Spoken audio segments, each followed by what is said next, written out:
gods are suddenly under attack by some unknown forces. Initially, they fear demons are behind this attack, but soon they find out that it was none other than humans who were using powers forbidden by gods. Gods were defeated in this battle and man came out victorious. In the royal capital Anata-e, humans are thriving under the rule of King Charius XVII, who a decade ago saved everyone by defeating the huge dragon called Bahamut. Under his rule, humans enslaved and tortured demons. To counter the tyranny of humans, a vigilante known as Rag Demon starts killing the rich who enslave demons. A young girl called Nina left her village to earn money in the prosperous capital. Nina quickly learns that the people of the capital love their king as they think he is responsible for their good fortune. Nina is blessed with great strength, and using that, she began helping people. However, whenever she comes near attractive men, she begins blushing and behaving strangely. Anata-e City has a grand pit where demons are forced to fight till death, and among the spectators is the King Charius. He loves watching demons fight and die. Here, Charius instructs the Orleans Knights Captain Kaisar to capture the Rag Demon. Nina starts living with an old man named Bacchus and his pet duck. She starts her job as a bounty hunter, but to a lack of bounties other than the one on Rag Demon, she can't find work and earn money. Captain Kaisar sets up a trap to capture the Rag Demon, but the demon is too fast for him. While running through the streets, the Rag Demon crashes into Nina, who quickly recognizes him from the bounty poster. She starts following him through the streets but instead meets Captain Kaisar. She accidentally hurts him and his guards start suspecting her as an accomplice of the Rag Demon. During the battle, Kaisar catches a glimpse of Azazel and recognizes him. Nina goes to the tallest tower in the city, and here Rag Demon mistakes her for his partner and flies with her. Nina feels very shy while being this close to an attractive young man. Suddenly red light comes out and she changes into a dragon. The dragon comes and attacks everyone. The Rag Demon silently admires the power of this red dragon as it burns everything in sight. The next day Nina wakes up in an unknown place where she finds a young girl taking care of her. The girl introduces herself as a doctor named Rita. She tells Nina that she is a very old zombie, but therefore her body has not aged like ordinary humans. She further tells her that after Nina lost consciousness, Azazel brought her here. She reveals that Azazel is the one she might know by the name of Rag Demon. Nina is shocked after learning all this information. The next day at the palace, the king is angry, since Kaisar once again failed to capture the Rag Demon. So he tasks Onyx soldiers to capture him. Meanwhile, Nina encounters Azazel at the fighting pits. He tries to convince her to fight alongside him as she too is a demon. He shows her the terrible state most demons are living in. She feels bad for them, but she rejects his offer. When he continues pushing her, Rita comes and saves Nina from him. Nina goes home and writes a letter to her mother, and describes her life in the royal capital. At night, Azazel attacks a rich man who is torturing his demon slaves. Kaisar somehow finds him there and lectures him that this is not the way to fight demons by killing humans. Azazel shows him the demons tormented by the man he is here to kill. Kaisar feels bad for them and warns him that the king is getting serious and he may die if he continues his vigilantism. Azazel lashes out at Kaisar and tells him that he is not even worth killing. When Azazel comes out of the house, he is ambushed by the Onyx soldiers, who were waiting for him. They manage to capture him using their special powered armor, but Mugaro comes out of nowhere and saves him, by canceling all their powers. In the heavens, the gods are discussing the mysterious child whose power was detected in the royal capital of Anata-e. They discuss how this child might be the solution to their problems. He might help them put humans back in their place. Their leader asks Lady Sophia to find this boy. The next morning when Azazel wakes up, he finds Rita taking care of him. She tells him that he is alive all thanks to Mugaro. He flashbacks to the moment when he saved Mugaro from slavers, and since then they have stayed together. Nina slowly gets settled in her new city life, but she is still unable to earn enough money since the city has only one active bounty, which is of Rag Demon. She starts earning some money by winning bets and defeating men in arm wrestling. She manages to defeat everyone easily, but when a mysterious man shows up, she covers her eyes using a cloth to make sure she doesn't change into a dragon. After a good match, he is defeated, but he has no money to pay her, so instead he gives her his ring. Meanwhile, Lady Sophia, who is tasked to find the special child with two different eyes colors, comes and talks to Bacchus. Since he is a god who was kicked out of heaven, she tells him that if he finds the child, he shall be given entry into heaven. At the palace, the War Council discusses the Rag Demon and all his recent attacks. Now that both Onyx soldiers and Orleans Knights failed to capture the Rag Demon, the king takes matters into his own hands. He asks his men to gather all demons in the center of the city. By doing this, the Rag Demon will show up and he will be captured.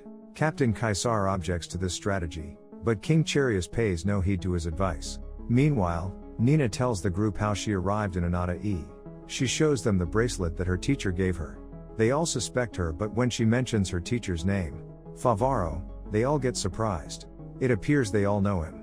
She asks Rita about how she knows her teacher. Rita answers that she only spent a little while with her teacher and the only person who knows more about him is Captain Kaisar. As the two are having this conversation, Kaisar comes running toward them. He tells them that if they don't stop Azazel, he will be killed as the king has set a trap for him. The king and his men gather in the center of the city and they start torturing demons to lure out the rag demon.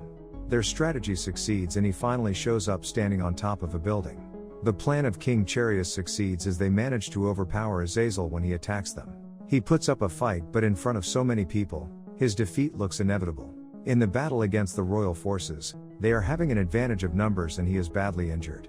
The cover from his face comes off and Charius instantly recognizes him. Meanwhile, Nina runs through the streets as she tries to get to the execution site. She notices Mugaro standing in one of the streets, but she does not stop and continues to run forward. Suddenly Azazel comes crashing down from the sky, and lands just in front of Nina. Azazel asks both Nina and Mugaro to run and save themselves, but they don't listen to him. Nina suddenly comes on top of Azazel, who is lying on the ground. She tells him that she will finally reveal her secret to him. Azazel is very surprised by her strange behavior, but he remains silent. She then asks him to hug her. He gets confused, but upon her repeated request he finally hugs her. Her face turns bright red and suddenly a red light appears in the sky and Nina changes into a red dragon. Everyone comes following the red light and they are welcomed by the roaring red dragon full of rage. The dragon overpowers all the soldiers. The dragon's wrath is too much for the soldiers to contain. After killing most of the soldiers, the dragon stands right in front of the king. Just as the dragon is about to attack Charius, Kaisar shows up. He tries to shield King Charius, and shockingly the dragon stops as if it recognizes Kaisar. The dragon then shifts his attention toward the remaining soldiers. After destroying a large part of the city, the dragon comes to rest as it changes back into Nina. Rita comes in her wagon and picks her up. Inside the wagon, Azazel is already getting treatment for his earlier wounds. Rita tells him that it is due to Nina and that he is still alive. Azazel comments that Nina's dragon is like a smaller version of Bahamut. In the royal palace, Charius appreciates Kaisar's service, but he is still suspicious of his connection with the rag demon. Kaisar tells him that he has no connection with this demon and in fact, his father was killed by the same demon. He just wanted to save his majesty's life. He leaves, but the king is still doubtful about his loyalty. Nina wakes up and tells Azazel the secret about her power, that she is half dragon and her powers only get activated when she is around attractive men. She tells him that due to the strange condition under which her powers get activated, she can't be useful for his cause. He tells her that they will find a solution for this. He leaves Mugaro with Nina and disappears. In the night the king visits the prison and here he meets one of the female prisoners. He wants her to help him take down gods and demons, but she refuses. He tells her that her son is alive and he will let them meet once before he kills him. Azazel holds a meeting with fellow demons and tells them that they will reclaim their lost glory. When they question how he plans to accomplish this, he answers that he has the red dragon on their side, and using its power they can kill King Charius and his men. Nina and Mugaro go out shopping and here she finds a man who is torturing his slaves. She stands up for them, but he instead threatens to enslave her as well. But before they can attack Nina, Mugaro uses his powers to free all his slaves. They all now start chasing their master.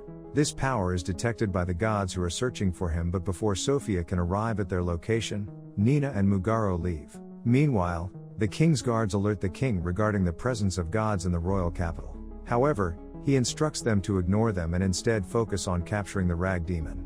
He is sure that if they capture him, he will lead them to the rest of his helpers. Kaisar's men question his integrity and even he starts having doubts about whether he is the right leader for them. He meets Rita, who advises him to be himself and follow his heart. Later, the lady who was earlier looking for Mugaro visits Bacchus and tells him how important it is to find the child. She reminds him about their deal. When Nina arrives home, she tells Bacchus how Mugaro saved her with his powers. He wonders whether she is the child he was tasked to find. In the royal palace, Kaisar again tries to convince the king that violence is not a solution. The king rejects this idea of coexisting with demons by saying that he can't just survive. At night when everyone is sleeping, Bacchus attempts to check Mugaro's eyes to confirm his suspicion. His actions awaken Nina, who lashes out at him, but he is successful as sees the two different eye colors of Mugaro. If you enjoyed this recap, check out the next episode. Also, don't forget to subscribe for more anime recaps, turn on the bell notification for future uploads and leave a like to help the channel out.